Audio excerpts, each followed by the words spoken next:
حضرت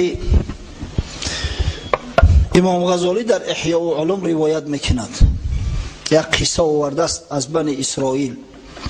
یک عابد بود، میگه در زمان قبل از اسلام زندگی میکرد از بنی اسرائیل، بسیار خداجو و خداپرست بود. یک روز آمدن نزدش شکایت کردن، گفتن درخت داری نداری؟ این مردم محله و دهه شما یک درخت انتخاب کردین، پیش همو درخت میروند، درخت زیارت میکنن، در شاخ درخت بند میبندن، از درخت مراد میطلبن. به غضب اومد، تبر گرفته روانه شد، گفت میرم درخت از ریشه و برش میکنم میپرتم. این مردم مشرک شدستیان، درخت پرست شدستیان. در راه می اومد که شیطان از سری راهش برمد به صورت یک مرد پهلوان غضبناک. کجا میرای؟ گفت میرم همون درخت از ریشه و بونش برکنم. گفت با او درخت چیکار داری؟ همون عابدی اخته کن، چیکار داری تو با او درخت؟ نامعقول کردی نمیمونم بود. هر دش با شیطان در افت غلطیدن، دست به گریبان شدن، به خاطر خدا خسته بود. شیطان برداشت، تاری سر کرد، در زمین فرو کفتش، در بالای سینه شیشت. تو ملعون، گفت سری رای من گرفته میتونی؟ میرم درخت چپگردون میکنم. شیطان گفت یک مصلحت دارم، اگر قبول داشته باشی انشالله هر دمو با یک گپ بیاییم، همین جنجال و نزاع هم از بین بخیزه، هم با فایده و منفعتی تا است، هم با فایده و منفعتی دین، هم برای مردم فایده دارد. گفت گپ زن. گفت ای همون درخت بریدم و تو چی فایده؟ اینا درخت همه بری، با این مردم نادانی بی سواد با میروان یک درخت دیگر هم تری انتخاب میکنن. تا همه درخت های روی دنیا رو چپا کرده میتونی اخی؟ از او بیا گپی مرا قبول که هر روز 3 دینار هدیت میکنم. همین 3 دینار در راه خدا نفقه کن، طالب علم را دستگیری کن، یک مسجد نازنین خشرو بساز. 3 دینار هم خیلی پولای. انا از این فایده و منفعت بیشتر میرسه از اینکه تو برای یک درخت چپگردان کنی. 3 دینار طلایی را برآور در دستش داد، طلا را دید دلش گم زد. هر کی هست از فقیه و پیر مرید، هر کی هست از فقیه و پیر و مرید، یا زبان آوران پاک دهن، چون به دنیای دون فرود آمد، به عسل در بیماند پای مگس. هر کی هست از فقیه و پیر و مرید، یا زبان آوران پاک نفس، چون به دنیای دون فرود آمد، به عسل در بیماند پای مگس. قبول کرد، گشت آمد. در روز دیگر هم 3 دینار آورد دادش. بعد دیگه دادن بس کرد، دیگه ندادش. روز چهارم دید که دینار نیست، با همون تبر گرفته روانه شد.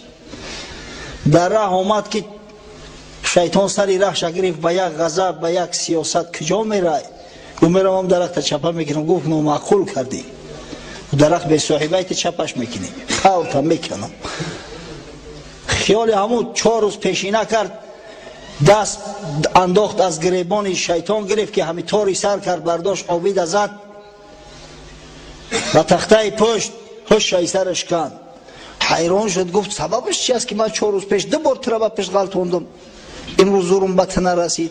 گفت 4 روز پیش تو به خاطر خدا خستی، غضب به خاطر خدا کرده بودی، از همین خاطر شیطان دیگه سری رایت را گرفته نمیتونست، همون شیطان من هستم. گفت امروز تو به خاطر 3 دینار اومدی، به خاطر خدا ناومدی، هیچ وقت زورت نمیرسه.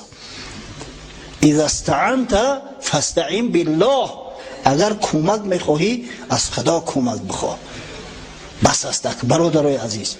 تا به حال متاسفانه ایجا میخیزند یا پیرم یا علی.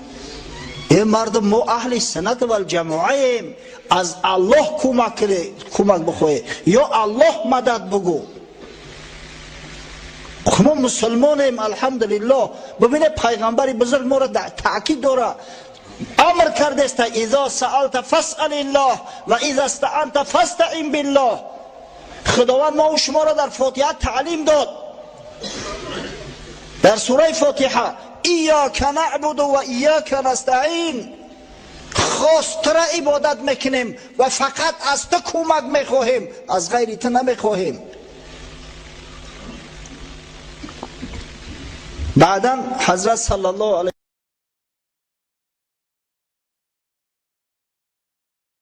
و است یک برادر به نام محمد ابو صالح جمع‌بست کرده است آثار و آیات و احادیث را و به هم موافق کرده و با جریان تاریخ گذاریده عجیب یک حکم کرده است. واقعا این حکم پیشتر هم بود اما به این شکل سفته در هیچ جا خوردگی نبودم. میگوید بیچاره مردم مسلمان، یهودی ها، نصرانی ها بحث میکنند که یهود این بدبختی دجال آیا تولد شده باشد، آیا باشد در حیات، در قید حیات هست یا نیست. در صورتی که دجال 3500 سال قبل از این تولد شده بود، 3500 سال قبل.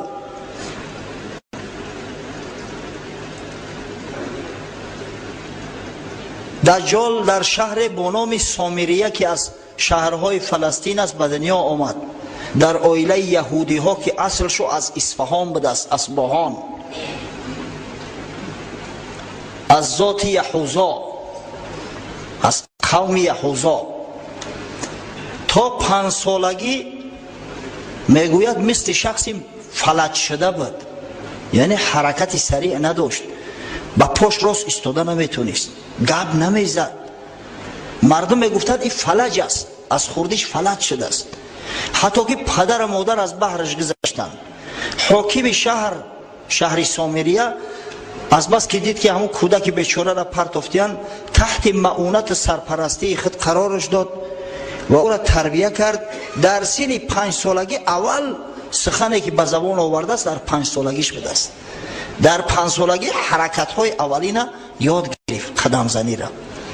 چند زندگی کرد، از بس که شهر سامریه مثل شهر صدام، مثل شهر گمارا، شهرها را میدونید، شهرهای قدیم بودن در شام که قوم لوط علیه السلام در همین شهرها زندگی میکردن و لواطت حرامی وقتی که از حد گذشت خدای تعالی به جزا گرفتار شو کرد، همه را به خاک یکسان کرد، تمام سرنشیناش همش هلاک کرد.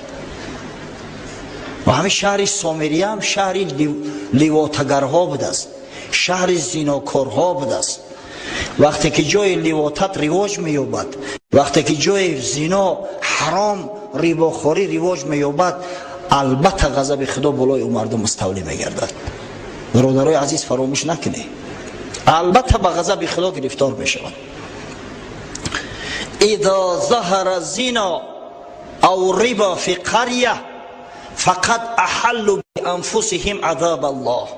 صدق الله العظیم، صدق رسول الله صلی الله علیه و سلم.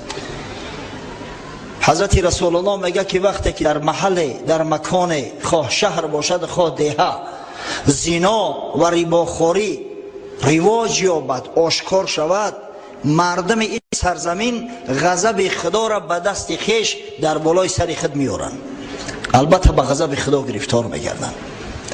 و این شهر سامریه هم که مکان فاسقه و فاجرا بود به غضب خدا گرفتار شد.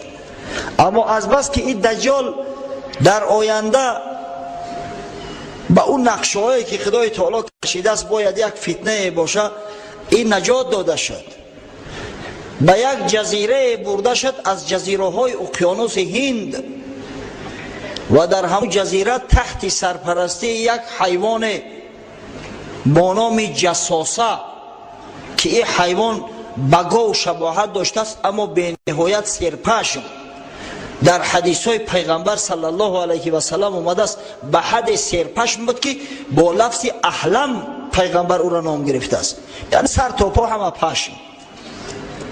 حتی میگه سرش از مقعدش فرق کرده نمیشه، پیش ای قفاش فرق کرده نمیتونستن، ای دسته اون پشم بسیار شد. همه حیوان بزرگش میکنه، در یک غار بزرگ بشوه. زمان جوانیش در همونجا گذشته است. بعدا وقتی که بزرگ شد، کلان شد، در سن 30 سالگی با تعلیم جاسوسه یک روز در نزد همون جزیره که در اون جزیره مردم زندگی نمیکردن، نیابیتای استروف بود است، یک گلخن میگریاند، 3 شب و 3 روز نگهش میدارد. یک کشتی همون گلخن دیده و به نزد جزیره میآید و دجال میبینه خودش تنها در اون جزیره زندگی داره. همون در کشتی سوار میکنند، خارجش میکنند. مدت ها مملکتگردی و شهرگردی میکند. بعدا میآید به شهر مصر که تمدن مرکز تمدن بنی بشر بود در زمان فراعنه. به چشم خود دید که فرعون ها چه نوع حکمرانی میکنن، دید که مردم عوام بیچاره در نزد فرعون سجده میکنن، فرعون حتی نعوذ بالله خدای زنده میگن. همه در قلبش در اومد. از ما جوانی در آرزوی افتید که کاش زمان شود که من پادشاهی تمام مردم تمام عالم شوم و مردم در پیش من سجده کنن. یعنی فقط پادشاه عادی نه، نعوذ بالله پادشاهی که او را خدا میگویند. در اینجا با قوم بنی اسرائیلی خیش اقرباش وا خورد. در مبارزه هایی که حضرت موسی علیه السلام با فرعون برد، اینم شریک بود، همراه بود. وقتی که حضرت موسی بنی اسرائیل از شر فرعون نجات داد، از مصر خارج کرد، در همه اینا شاهد حال بود. از چشم خود دید که چی نوع فرعون آب غرق کرد با تمام لشکرش. بعدا وقتی که در ته بودن، در ته، و حضرت موسی به خاطر آوردن الواح تا اینکه به بنی اسرائیل اثبات کند بدبختا را که آخی من از جانب خدا گپ میزنم. ببین این مردم احمقه که حضرت موسی چه معجزه های براشون نشان داد، بازم شک دارن، بازم شبهه داشتن. گفتن یا موسی اگر از نزد پروردگار برای ما چیزی نیاری ما سخنی ترا قبول نداریم. این بدبختا عصای حضرت موسی را دیده بودن، عملشان ید بیضا را دیدن، غرق شدن فرعون دیدن، اما این مردم بدگمانی بدگهری شکاک ببینه با او را اکتفا نمیکنن. از این خاطر حضرت موسی به کوه طور رفت. از نبودن حضرت موسی استفاده برده همه دجال به قول محمد ابو صالح که در قرآن به نام سامری یاد شده است، در سوره طه در 3 موضع نام سامری را خداوند ذکر کرده است. این سامری میگه همون دجال است. از نبودن حضرت موسی استفاده برده و تلاواری هایی که بنی اسرائیل از مصر آورده بودن، بعضیش به کار به عمل حلال و بعضیش به حرام و دزدی، همونا را جمع کرد، از دستشان گرفت، آب کرد و یک گوساله درست کرد. بار پای که خداوندی حضرت جبرئیل دیده بود، از ایزی حضرت جبرئیل یک کف خاک گرفت در داخل هم گوساله انداخت که وقت شمال میوزید از داخل همون گوساله یک صدای مثل باع خارج میشد. گفت ای مردم بنی اسرائیل، نعوذ بالله خدای موسی و خدای بنی اسرائیل همی است. از بس که موسی گوبش کرده است، فراموشش کرده است، این همی گمراه شده است، گشت است، نعوذ بالله. در پیش همی سجده کنی.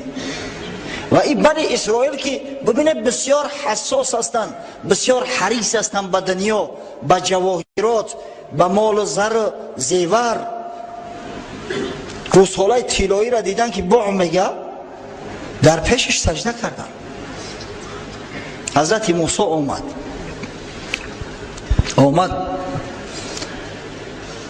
حتی حضرت موسی را خداوند خبر کرد که تو در اینجا بند هستی. گفت در صورتی که قوم تو گوساله پرست شدین. حضرت وقتی آمد احوال دید چنان به غضب آمد. حضرت موسی بسیار شخصی قوی بود و بسیار شخصی در دین متعصب بود و بسیار غضبناک بود. وقتی غضبش بالا میگرفت دیگه خشی اداره کرده نمیتونست. هارون برادرش که اکش است، از خودش کلان است، از موی سر ریشش گرفت تکانید، به زمین کشانید. گفت تو کجا را نگاه میکردی؟ من ترا برای چی مانده بودم در اینجا؟ وقتی که مردم گوساله پرست شدین، وقتی الله پرست و گوساله پرست و صورت پرست شدن، تو چی کار میکردی؟ حضرت هارون از این ظلم موسی به افاقه آمد، گفت یا ابن لا تأخذ بلحیتی ولا برأسی. پسر مادر گفت از ریش سر، از موی سرم نگی، سرم توقع عیبی من نیست. من ترسیدم که حاضر اگر اینا را جزا بدم تو میگوی در میان بنی اسرائیل تفریقه انداخت هارون در نبودن من. از این خاطر من اینا را کاردار نشیدم که خودت بیای حکم کنی. حضرت موسی سامری را صدا کرد، گفت چی کار کردی بدبخت؟ گفت یا موسی همون پای که من دیدم حضرت جبریل که به تو وحی می آورد، از بس که می دانستم پای که الهی است، از همون ایزی پاش اندک خاک گرفتم در داخل گوساله انداختم، گوساله صدا کرد. این مردم جاهل در پیشش سجده کردن. با وجود همه قدر غضبی که حضرت موسی داشت جزاش نداد. حضرت گفت فاصحب فإن لك فی الحیات ان تقول لا مساس. گام شو، گفت برا تو در حیاتت گفت به هر چیزی که برخری لا مساس میگوی، یعنی به من نرس، و هر چیزی که ترا ببینن اونا را هم لا مساس میگن که ما را به دستت نقل. و این عالم حکم میکنه. ببینه میگه حضرت موسی چرا این مرد که با شکنجه گرفتار نکرد؟ همون قومی که گوساله پرست شدن به غضب خدا گرفتار شدن، حضرت موسی امر کرد 70,000 نفرش به قتل رسید. 70,000 نفر. اما شخصی که سببگاری گوساله پرستی قوم شد، حضرت موسی گفت فاصحب، برا گفت پیش من. جزاش نداد. چرا؟ زیرا حضرت موسی میدانست که این دجال است. حضرت موسی که پیغمبر خدا است میدانست که قتل این به دست یک کس فقط واقع می شود، به دست حضرت عیسی. از این خاطر گفت برا. اگر حضرت موسی نمیدانست که این دجال است قولش میکن. این موسی است که با یک مشت در مصر یک نفر از قبطی ها را کشته بود. شما قصه شما میدونید. این موسی است که وقتی حضرت عزرائیل نزدش میآید که یا موسی اجلت رسیده است، من به خاطر قبض روحت آمدم، یک مشت میزنه حضرت عزرائیل. حتی در خبرها آمده است که چشمش آویزان میشه حضرت عزرائیل. پس چرا این سامری را چیزی نگفت؟ زیرا میگه این همون دجال است. دجال که بود حضرت موسی گفت فاصحب، خارج شو، گم شو. بعد خارج شدن از نزد حضرت موسی ملک سرزمین های زیادی را تماشا کرد، با مردم آشنا شد، حیله و دسیسه ها را یاد گرفت. یکی از همون حیله و دسیسه ها تشکیل کردن گروه های مسانی. درباره مسانس که لاجا شما اطلاع داره؟ میدان مسان ها چی هستند؟ یعنی یک تشکیلات مخفی پنهانی که وقتی که نماینده هاش در رو شرکت میکنن همدیگر را نمیشناسن، نقاب در رو کشیده میشینن در مجلس، فقط هم سردار شده دیگر را میشناسن. بار اول در تاریخ مسان ها را دجال تشکیل کرده است و همه گروه های مسانی در ابتدا از بنی اسرائیل ساخته شدند. دجال بنی اسرائیل قوم یهود را عسکر اساسی خود قرار داده است در مبارزه بر ضد بنی بشر، خاصتا مسلمانان. و همه گروه های مسانی مقصد اینا چی است؟ مقصد اینا آن است که به این گروه ها شخص های سرنفوذ با ثروت دعوت میکنن، جلب میکنن. آیسته آیسته به همون کش خود وقتی که در آوردن، از بس که پولی به حد کلان است، میبینن مثلا در سرزمین مملکت جوانهای با خیرت و عاقل موجود هستند. یعنی چی؟ یعنی در مکتب ها میگردن نگاه میکنن، در مکتب های عالی میبینن که کدام دانشجو کارآمد است کدامش نیست. بعدا همون جوانای کارآمد جلب میکنن، خاصتا که جوان استودنت با پول تامین میکنن، مزد معاش میتن، شرایط امکاناتش میتن. بعدا برای آنکه صاحب وظیفه شوه و کریر کنه کمکش میکنن و از میان مردم همون سرزمین الیت حاصل میکنن، گروه های مخصوصی مسانی خودشونه. آخر الامر وقتی که همون شخص به سر قدرت برداشتن، یگان وزیر شد یا از او بالاتر وقتی که پادشاه یا سرزمین شد، خدا میتشو همون ملک سرزمین گویا که دجال ضبط کرد، در زیر تصرف قدر آورد. متاسفانه امروز در عالم گروه های مسانی به نهایت زیاد هستند. یکی از آن سبب ها که مثلا مسلمان ها به هم دیگر بیگانه هستند، پروا ندارن، فلسطین هم میزنن، مصری هاش پروایی ندارن، متاسفانه در همین است. افسوس، صد افسوس که ما نمیفهمیم، غضب میکنیم. چی سبب باشه؟ چرا این جوانا مرگان نمیخیزن؟ چرا لااقل صدای اعتراض خودشون بیان نمیکنن؟ برای آنکه بسیاریاش مسانن، لشکری دجال هستند، به امر دجال کار میکنن. از کجا سر صدا بلند کنن؟ از کجا؟ اما قصه مورچه را من برای این برای تو گفتم، هر کس عقلش نمیگیرن. و این دجال تا زمانی تولد حضرت عیسی گشت، سرزمین های همین اطراف بحر میانه زمین همش ضبط کرد، گرفت، دستخط کرد. وقتی حضرت عیسی تولد شد، آمد به شهر نزارت، به اون مکانی که عیسی تولد شده است. بعدا وقتی که حضرت موسی به بیت المقدس آمده بود، نزدش آمد، در بیرون در ایستاد. در بیبلی آمده است که یک مرد را داخل خانه میفرستد که خب بگو اگر تو پیغمبر هستی، دعوای پیغمبری داری، در پشت در کی ایستاده است؟ حضرت عیسی گفت در پشت در آنتی خریست ایستاده است، دجال. آنتی خریست یعنی که در زبان بیبلیت دجال آنتی خریست میگن. ما دجالش میگیم به او خاطر که پیامبر دجالش خواند. دجال در زبان عربی به معنای کذاب، یعنی دروغگو، بسیار دروغگو و مکار میآید. پیغمبر صلی الله علیه و سلم همون بدبختا و کافرایی را که نعوذ بالله دعوای پیغمبری کرده اند در تاریخ و شاید در آینده هم بکنن، همونا را با نام دجال یاد کرده است. در جامع السنن ترمذی اومده است، حضرت رسول الله صلی الله علیه و سلم میفرماید انه سیکون فی امتی الدجالون الكذابون 33. حضرت میگه که دجال های کذاب دروغگو در امت من 33 نفر ظهور میکنن.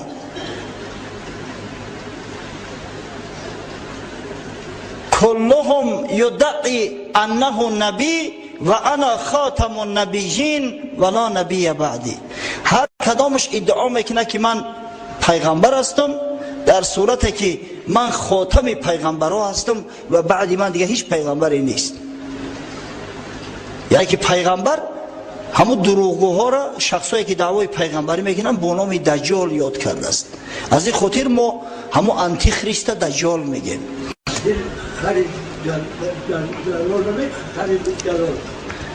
یا بابای حجی میگه که خرید دجال چی میشوه؟ ای پرتوی خرتونه خدا بگیره او خره.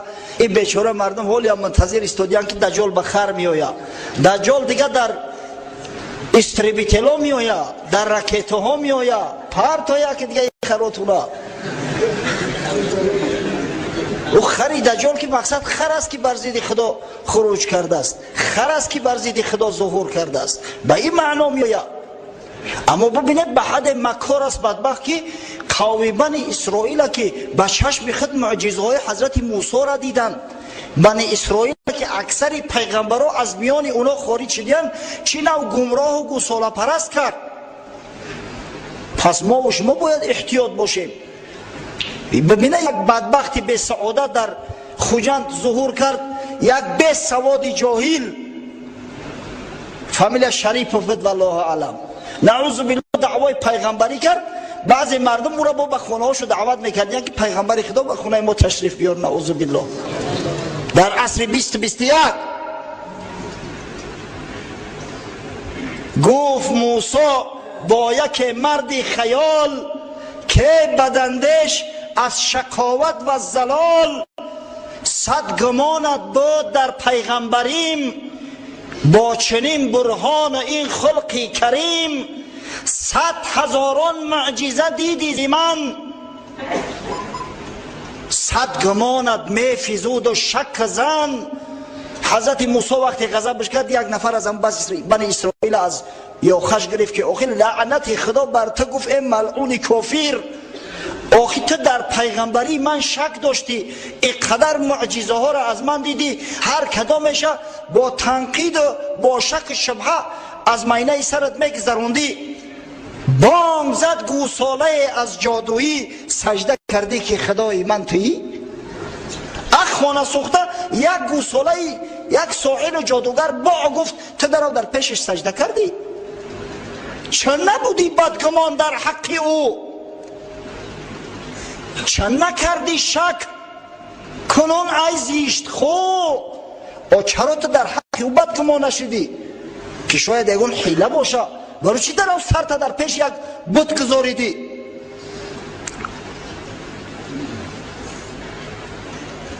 پیش گاو سجده کردی از خری،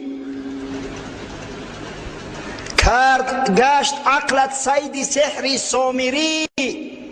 سامری خود کی باشد ای سگان، که خدای برتراشه در جهان. در پیش یک گاو از روی خری و احمقیت میگه سجده کردی. وقتی خری دجال میگن یعنی خری احمق است که دعوای خدایی میکنه. نعوذ بالله. شما خیال نکنید که او دجال در بالای خر میآید. این گپا را حسد و پرتوی. همین لفظ خر در یگان حدیث نه اومده است، در یگان نص شرعی نه اومده است. این مردم بیچاره ولی منتظرن که دجال در بالای خر سوار میآید. ما خود دیگه در خر سوار نمیشیم، دجال که حکمران جهان شود در خر سوار میشه.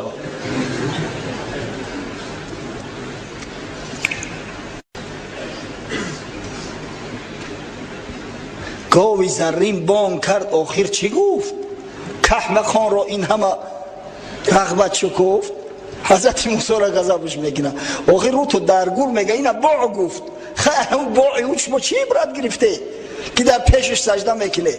آخر ما کلام خدا را میاریم، حکمت خدا را میاریم، پند نصیحت خدا را به شما میاریم. اینا یک گاو باع گفت. چی گفت است که این قدر شما خر شده در پیش سجده میکنه؟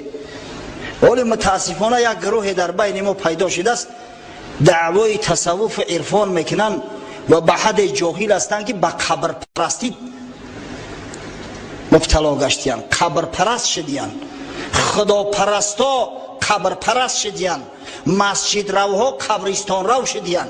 افسوس صد افسوس. و دلیلشو چی است؟ میگن شیخای ما و پیرای ما دلشون میلرزونن. کش ما دلتون بلرزونه. یک نفرش گفتم خدا جان تماس کنه، رقص ها تمام اعضای بدنشون رو میلرزونن. حیفی نیدی؟ بعد همون رقص ها رو هم پیر میگیره، شما شیخ میگیره. اوگه ای سر تمونه بی عقلای بی فراست. در دنیا هر یک ساحر جادوگر است، خاصتا در هندوستان. همین مگه های هند،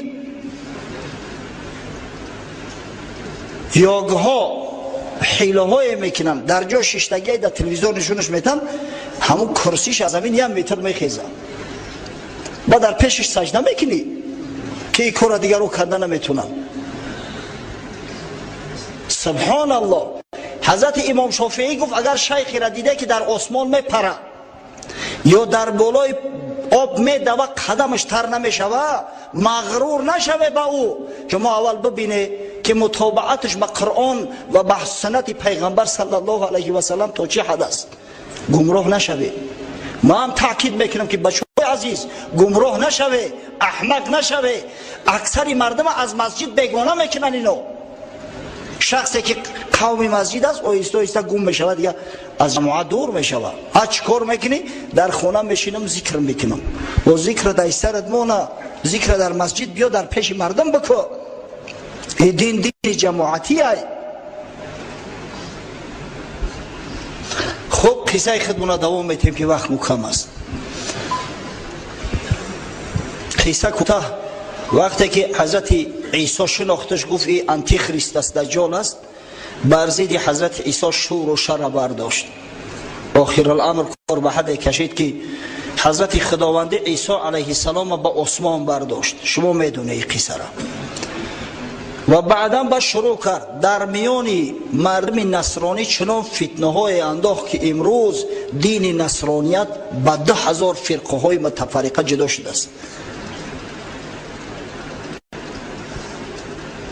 ولی یهودی ها خدا را یهوه میگن.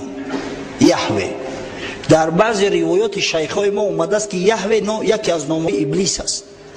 ابلیس پرست شو کردیم. تمام کوشش برای چی است؟ ما زمین باید آماده کنیم تا وقتی که همون مسیح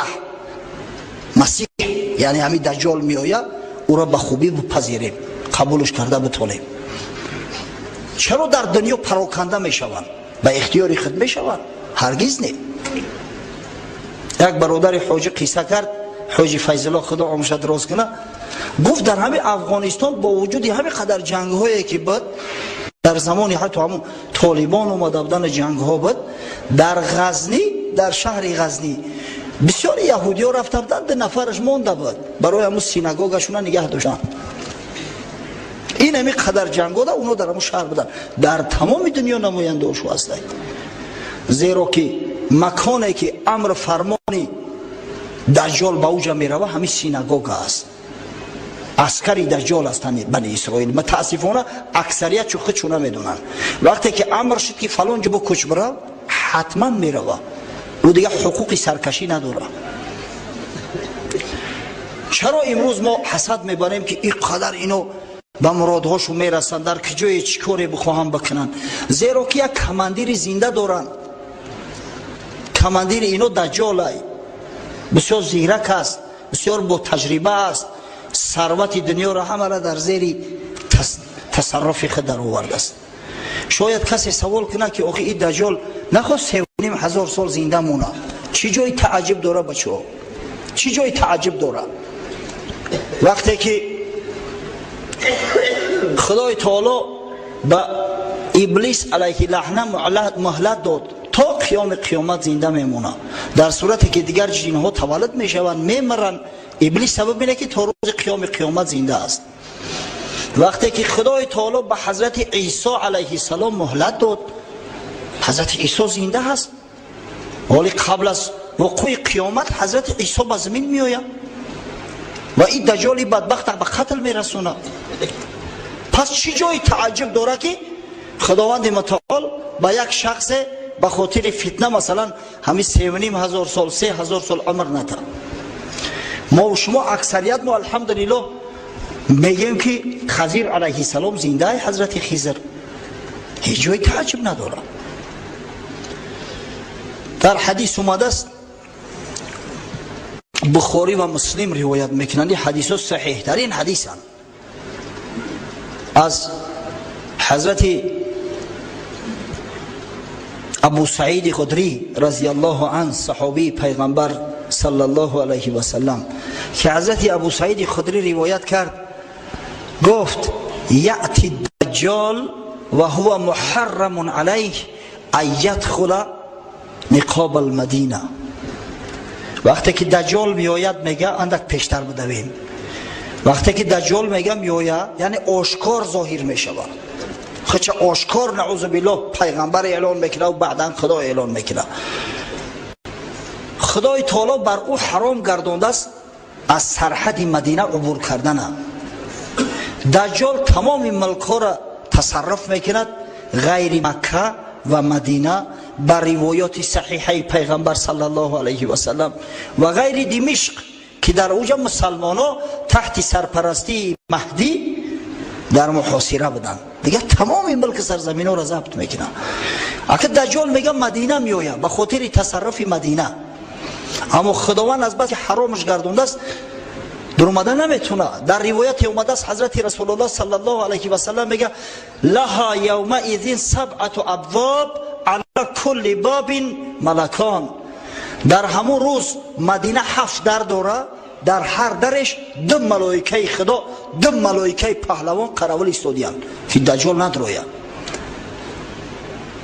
وقتی که دجال نزول میکنه در نزدیکی مدینه، یک مرد از شهر مدینه خارج میشه.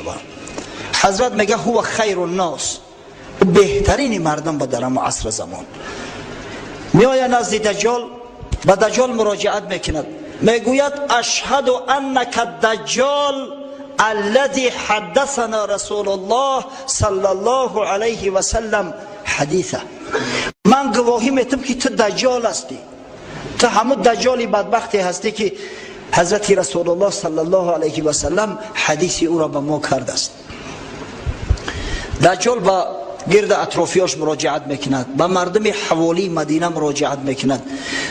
وقتی که دجال نزد مدینه میآید، در حدیث اومده است که 3 بار مدینه میلرزه، سخت میلرزه. تمام فاسقا و منافقا دیگه شهر ترک میکنن. از ترس دجال نه، مدینه منوره برای خارج ساختن این همه حرامی ها، این همه فاسقا و منافقا میلرزه. دجال به همین فاسقا مراجعت میکند، میگه ارایتم ان قتلت هذا ثم احییته هل تشکون فی الامر.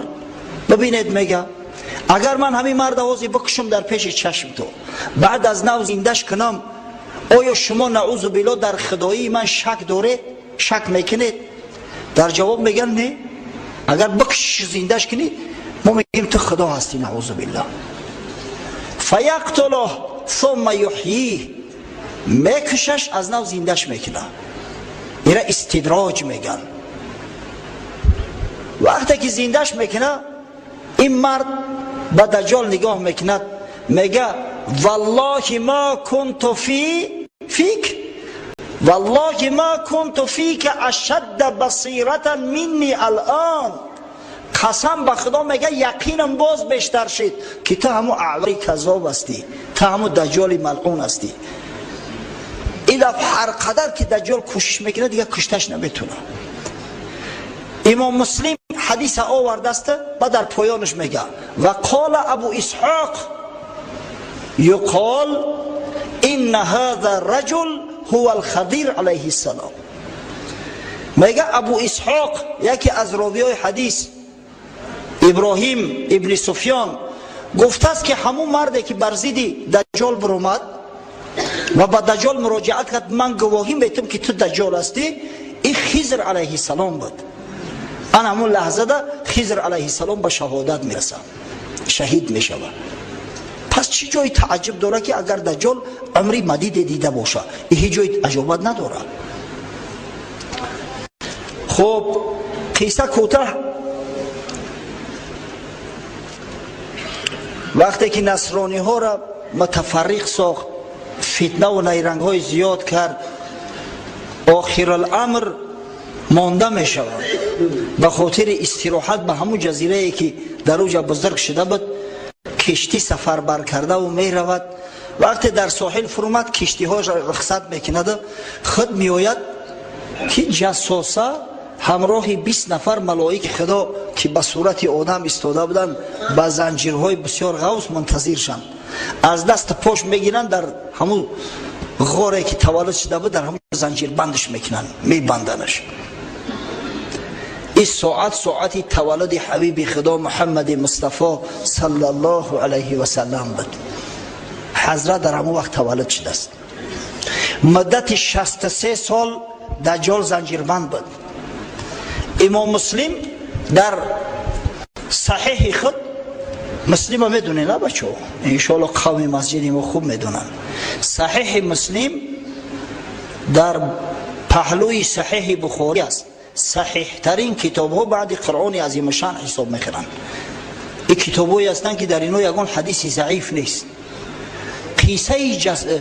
یک قصه را آورده است، قصه صحابی پیغمبر صلی الله علیه و سلم تمیم داری. همه قصه جاسوسه ای که گفتیم، من این را از خودم نمیگم، این را از حدیث برای تو گفته استم.